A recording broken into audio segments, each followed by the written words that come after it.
Welcome back to Morgan's video blog, Morgan's online blog in video format. Today I'm here with querying and agents. Now I'm confused. While I consider myself rather well versed with the querying writer's life and expectations, I recently ran into something new and kind of worrying. For those of you who are unfamiliar, literary agents are well-read people familiar with the publishing industry who are versed in contract law and help writers find a publishing house for their works.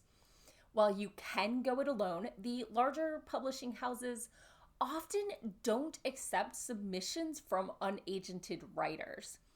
Querying is the process by which we entice said agent with our character and their stakes of our story, and we let them know where our story fits in the market and include any relevant biographical information.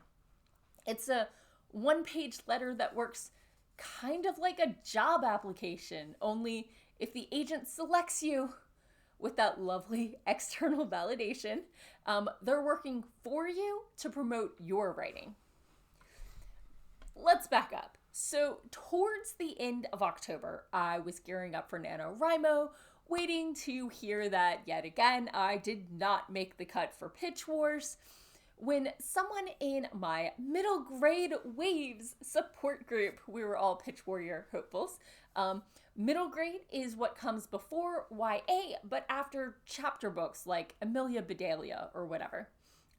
So someone in that group mentioned that they'd queried an agent, and the agent had gone to Twitter to complain about someone querying outside of business hours, and secondly, rejected them promptly.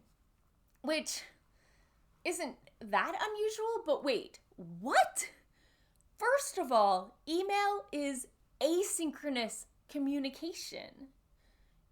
Secondly, queries are business emails. No querying writer should ever expect a response at 2 a.m. on a Saturday night. But that might be the time of day that their house is quiet enough that they can put their thoughts together and work up the nerve to send that email. We should never expect a response at 2 a.m. on a Saturday. In fact, we usually think our query letters are being filtered into a queries only folder and looked at when the agent has finished dealing with their pre-existing clients, which once we become their client, we'd like them to do. And that maybe they look at these queries just before lunch on Wednesdays or Friday evening before heading out for the weekend. Sometimes we suspect that these agents have a day, maybe once a month, if that, where they just clear out time and push through all the queries and reject all the ones that are nearing past due. An immediate response was never an expectation most of us could even begin to think was a possibility. So now I'm not just worried that my story isn't ready or that my query needs work or that the market is oversaturated, no matter how good my story and my query are. Now I get to obsess over the timing of hitting the send button.